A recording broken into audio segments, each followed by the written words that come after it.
पुणे जिल्हा अखंड मराठा समाजाच्या वतीने जमा झालेलो आहेत।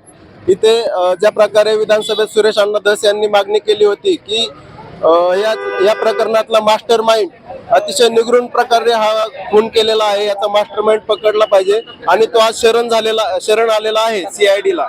तर याला कठोरात कठोर शिक्षा ही झाली पाहिजे ही आमच्या अखंड मराठा समाज पुणे जिल्हा आणि सुरेश धस समर्थक यांची मागणी आहे। आता वाल्मिक कराडवर जो गुन्हा दाखल झालेला आहे खंडणीचा, आम्ही खंडणीचा गुन्हा न दाखल करता हत्येचा गुन्हा त्याच्यावर दाखल करावा यासाठी पुणे मराठा सकल मोर्चाच्या तर्फे आम्ही त्यांची मागणी करतोय। आणि दुसरी गोष्ट, आम्ही त्यांच्या व्यक्तिगत नार्को टेस्ट व्हावी ही एक प्रामुख्याने मागणी आहे। आता आम्हाला पुणे पोलीस, पुणे CBI वर भरपूर मोठा विश्वास आहे। आता इथून पुढे पाहू आपण काय काय काय काय गोष्टी पुढे येतील ऑटोमॅटिक।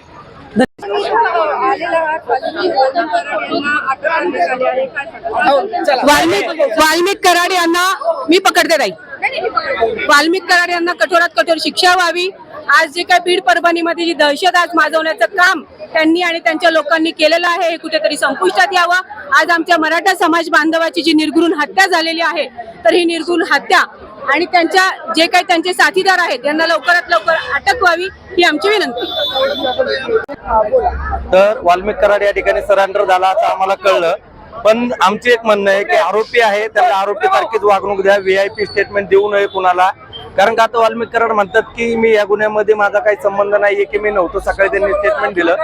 जर तुम्ही कुठल्याही प्रकारे या गुन्ह्यामध्ये इन्व्हॉल्व नव्हता तर तुम्ही 20-22 दिवस लपून का बसलात, ह्याच्या मागचं काय कारण आहे हे सगळ्यांना कळलं पाहिजे। आज महाराष्ट्राचं पोलीस एवढं सक्षम आहे की ठरवलं तर एका मिनिटामध्ये त्यांना पकडू शकतात। आज जर तुम्ही म्हणता 20-22 दिवस आम्ही पुण्यामध्ये, मग तुम्हाला कुठल्या मंत्र्याचा वर्धा असता होता की तुम्ही एवढे दिवस पुण्यामध्ये लपून राहिला? तुम्ही सरेंडर का नाही झाला मग या गोष्टी माग?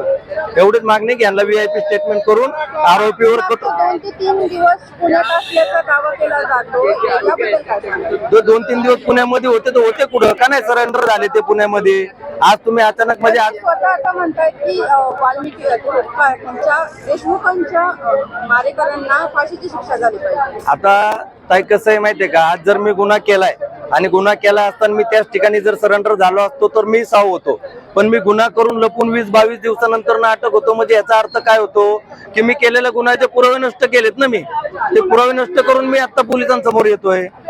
म्हणजे याच्यामध्ये काहीतरी गोडबंगाला असल्याशिवाय आहे का?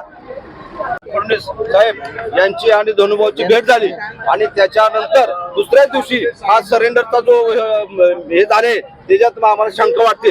कारण काल भेट झाली आणि आज माणूस सरेंडर होतोय आणि 22 दिवसापासून हा माणूस कुठं होता, ह्यांनीच लपून ठेवला होता का? ह्याच्या माग काही राजकीय हात आहेत हे शोधल्याशिवाय आम्ही गप्प बसणार नाही।